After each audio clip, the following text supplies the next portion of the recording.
I hope networking sessions were fun for you. And right now we're moving on with the main program.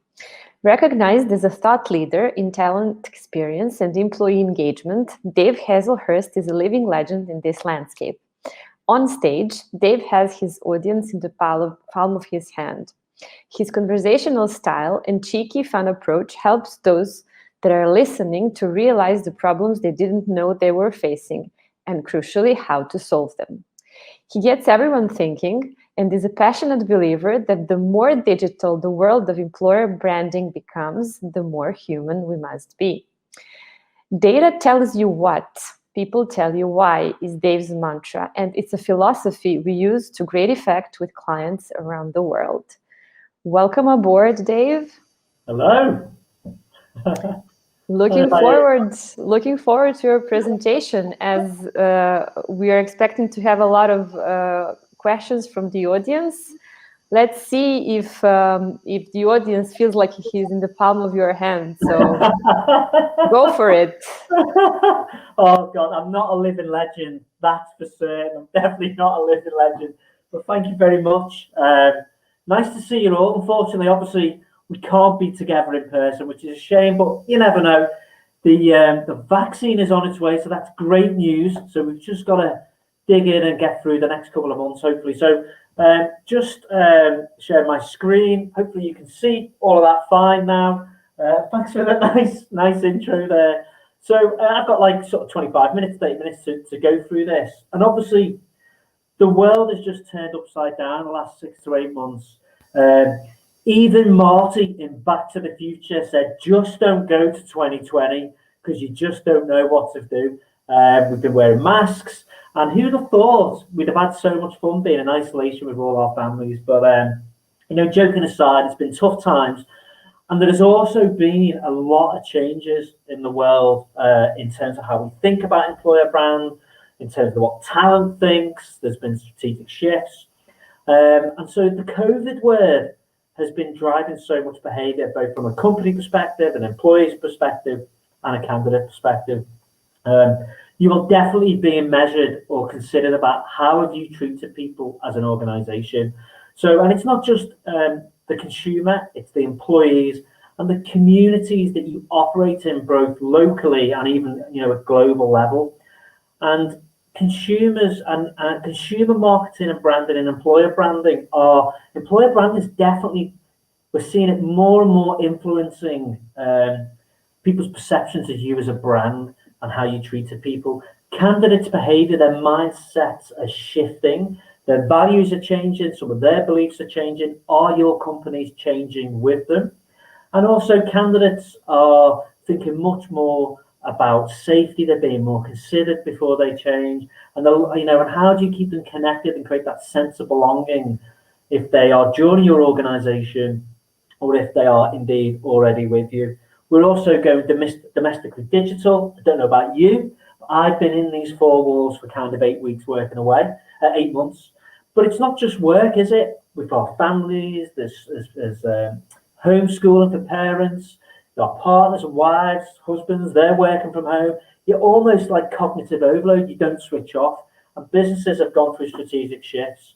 Objectives and goals have changed. That means different things for TA teams and HR teams and where their focus may be. We're certainly seeing a lot of, in certain areas, of dialing up their talent attraction, especially in the tech world. We're also seeing lots of shifts in how do we deploy and activate employer brand internally, and what does that mean across L&D, reward and recognition, lots of other different things. That's really quite interesting. So, employer brand and TA and connecting with talent and employees is very much about figuring out who you are, what makes the core ingredients, your EVP, your employer brand, why you do what you do, the experiences that you create, and also understanding your target audience, what matters to them. As I just said, some of those things are shifting, and it's about how do we create messages that resonate with our audience and how do we connect them to help them, attract them towards us, engage them, recruit and retain talent. And actually, how can we use the stories that actually happen organically within our organizations about how we're behaving around this sort of pandemic and the times that we've been going through, and how can we use that to engage internally and externally with an audience like never before. We're seeing that truth builds trust, and I kind of hate saying the word authentic now, because I feel like it's been said that often. It's been overly said, but more than ever, we need to tell the truth. So much transparency is needed now, and candidates and our employees want that.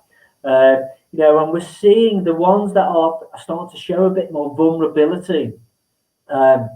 And actually, people lean in and they start to move more towards you. Now, in consumer branding, showing vulnerability and the harsh realities of what it's like to work. If you take vulnerability and harsh realities, it's not always about overly selling the positives. It's also about maybe showing how you can turn a negative into a positive. This was a famous campaign for Avis, and they were number 2 in terms of the car hire world, and Hertz were number 1, but they actually used that to their advantage. What you can see here, we're only number 2, so we try harder for you. So that was a great example of how they've taken some insights and used that to their advantage. Volkswagen have done it, and even Marmite. Now, you might be in some places where you don't have Marmite, but you have it on your toast, and it can be like you either love it or hate it. And kind of the strategic insights they found from a consumer point of view was, don't be afraid to talk about the harsh realities of the product and use it to your advantage. Now, in the world of work, that's really interesting. I've actually got a spider crawling on my laptop while I'm talking to you. Just kind of distracted me a little bit. But in terms of our workplace, we have our best day, but we also have our worst day. Sometimes it's really, really tough. There's real harsh realities. There's great challenges that we're facing into. But we need to use both of those ideas to help talent decide if they feel like they're the right fit for us, because you don't want more talent, you want more of the right talent. Okay, so don't just think about the best day, think about what the worst day may look like. So for example, in our agency, you've got to be able to move quickly, you've got to have real resilience, you've got to have kind of the power almost to juggle so many projects at once, and it can be full throttle. Now, some people thrive and they live off that. Like I'm supposed, some people would say I'm quite energetic. I love that, the kind of buzz of and off we go. But for some people, it's just not for them. But that's okay. And so, we would call that the give and get. What does somebody have to give to thrive in your organization? But what do they get in return? And that's something that you really need to think about in terms of your messaging when you start to think about what is it really like to work there in your organization. We then need to think about that messaging and where do we put it across the talent experience. And that's something that we need to think about. And we need to understand the moments and the moments between the moments. So from a candidate point of view, they'll look at about 13 to 14 sources of information before they click apply. They're sometimes checking you out for up to 6 hours before they decide to apply for the job. They can be on social channels, they can be reading content, they'll be all over your careers website, they might reach out to peers, all kinds of different things. And every time they are touching your brand, they are building a picture of feelings and experiences of what it could be like to work in your organization. So what are your moments and the moments between the moments? And if you think about the talent experience, each time they touch the brand, whether it's an attraction, the candidate experience, meeting hiring managers, the onboarding experience, the employee experience, and even when they leave you, that is the entire experience you create, and that is your employer brand experience. And we need to think about how we take our messages and how we connect with the communities that we want in terms of engaging and attracting talent. And it's really interesting what we're currently seeing is typically with employer brand, people think of it as being externally focused, but actually, what about it internally as well? So when people are being onboarded, in the employee experience, what about referrals and creating advocacy? And then even when they leave us, how do we stay connected to them? So that's something that we should be thinking about. When we try and understand talent and what will work for them, whether it be in different territories, different talent personas, it could be tech, it could be marketing, it could be HR, whatever it might be, we very much believe in that data tells us what, humans tell us why. So you have quantitative research, and the data starts to give you a direction of travel. But then it's by speaking to humans and finding out why that's important to them. That's where the real magic happens. So here's some example of data around tech. So this is a research that goes from Stack Overflow. If you're in the world of tech recruitment, you've definitely heard of Stack Overflow. And they release a yearly survey. What's interesting is like, well, what are the important factors? And so, we can see that it's frameworks, office environment, flexible time, and it gives you a percentage.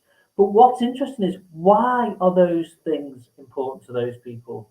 What makes a difference to them if we fix that? Or how could we reshape their experience for those things that they're saying are important to them? The only way you're going to find that out is by speaking to humans. Yes, you say flexible time and flexible schedule is important, but why? And actually, how would you like that to work for you? It's the same when you dig a bit deeper, how things are different compared to men to women in terms of job factors. And you can see straight away the languages and the technologies are more important, because they're number one for male developers. But for women, office environment, company culture, flexible schedules number two. So you start to see how these things are different and what's important, but you want to find out why. One of the tools that we use in our agency is we build experience maps. Okay, so this is an exercise that you can do. You can take this away, give it a go, you might have a bit of fun with it. But basically, imagine you're in a room, or a virtual room like we are here, and imagine we've got this wall, and across the top is triggers, what next, where, find out, engage me, convince. You get a group of your tech personas together, or whoever your target audience is, and you say to them, hey, what is the trigger that starts to make you think about, changing jobs? Or what might be the thing that might just turn your eyes over here and go, oh, that's of interest, what could that be? It could be lack of progress, it could be happiness, and they'll start to talk to you about it. What you need to do is capture them. Leadership, is it reward? I'm not getting the recognition, I don't feel like I'm progressing. Okay, what does progression mean to you? Is it progression vertically, or are you interested in progression horizontally as well? The next question would be then, okay, what do you do next?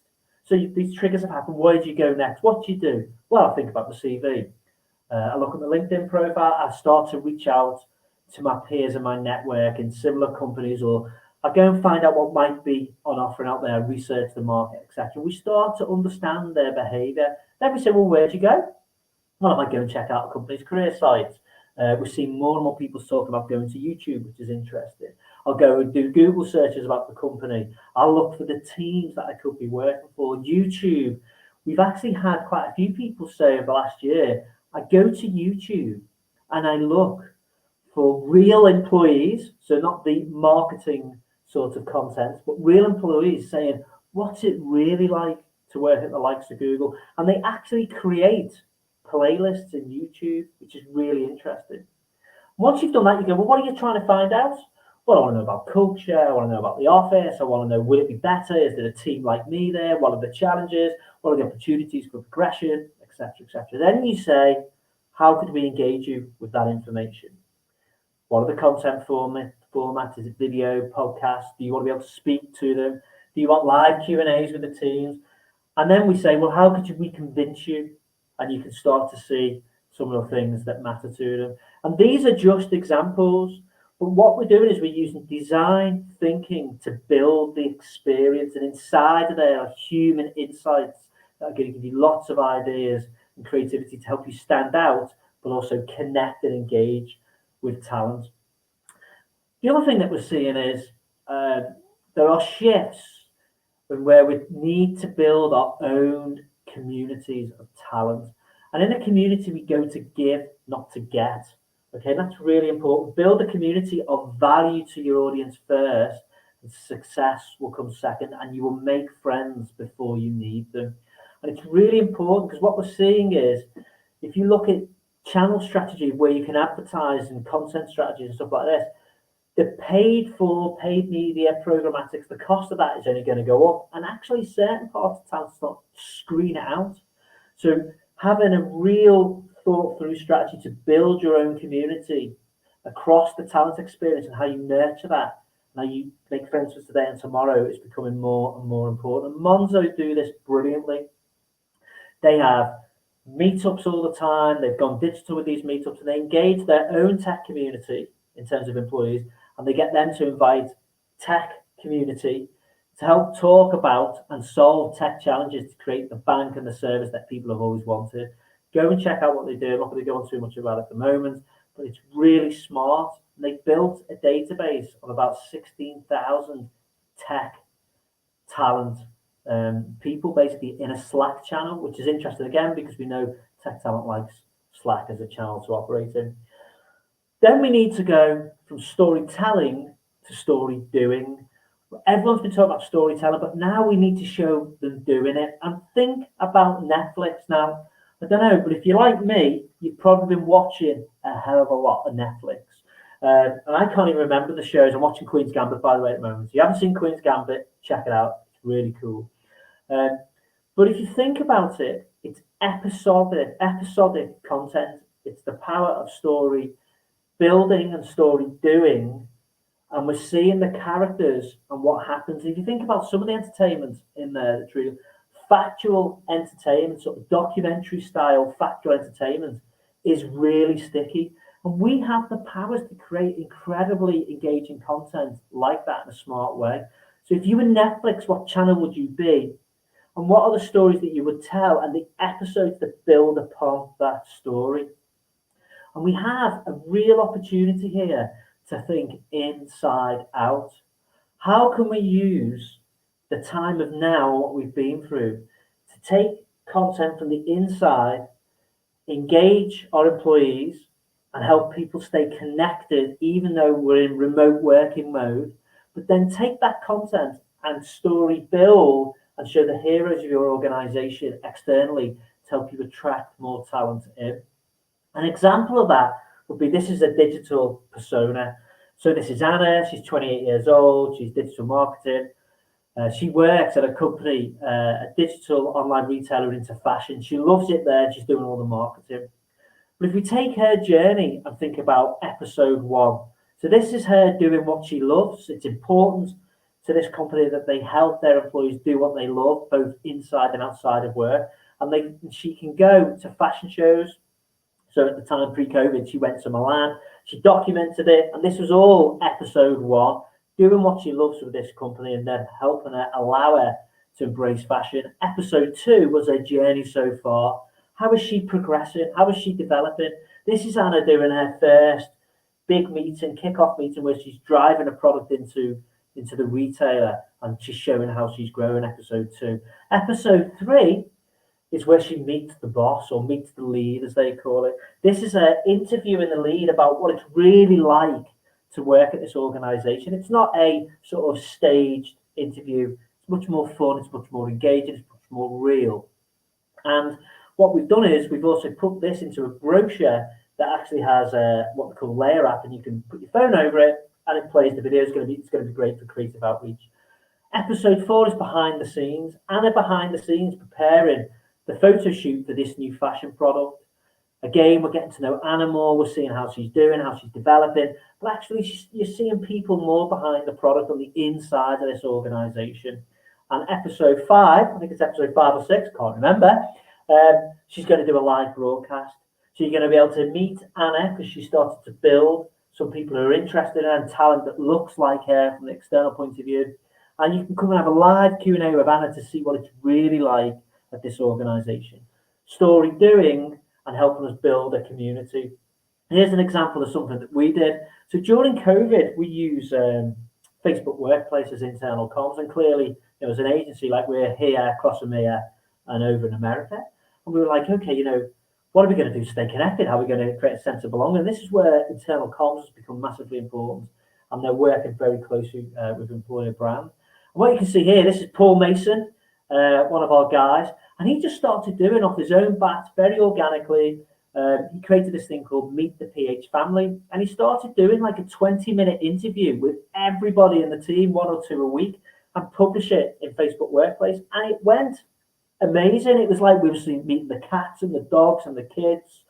We'd even do like MTV cribs around the houses. We're in the gardens.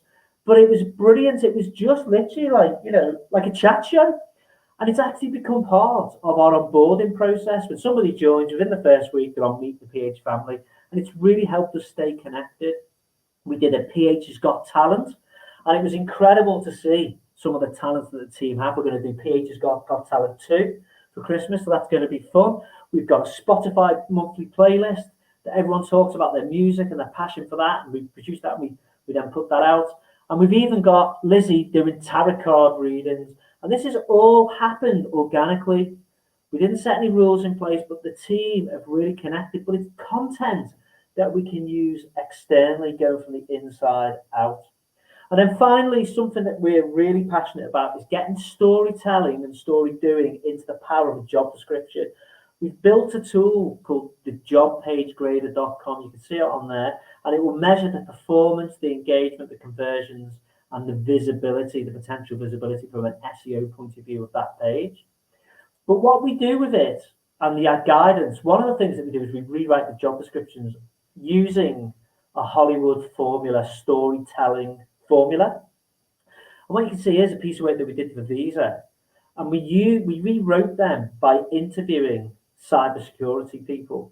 And we rewrote it. You can see we have a formula which is lead with empathy, create curiosity and surprise, offer some insight, and then inspire action. We rewrote them and improved the conversions of job descriptions by 27% overnight. But what we did is we focused on the experience. And these are the questions that you can use. So you could go in, so for example, you might want to do, I don't know, someone in digital marketing. Ask 10 of them to answer those questions, and then you'll have answers for each part of that storytelling framework, which you could then rewrite the job descriptions and improve conversions. So just to round up, basically, it's not about ideas, it's about making ideas happen. Hopefully we've given you a few little insights in there, some things to think about, a couple of exercises that you can go away and do. But more than anything, I think it's really important that you're designing an experience. It's not an experience by accident. And I think when it comes to employer brand, Maya Angelou absolutely nailed this, that people may forget what you said or did, but they'll never forget how you made them feel. Thanks very much.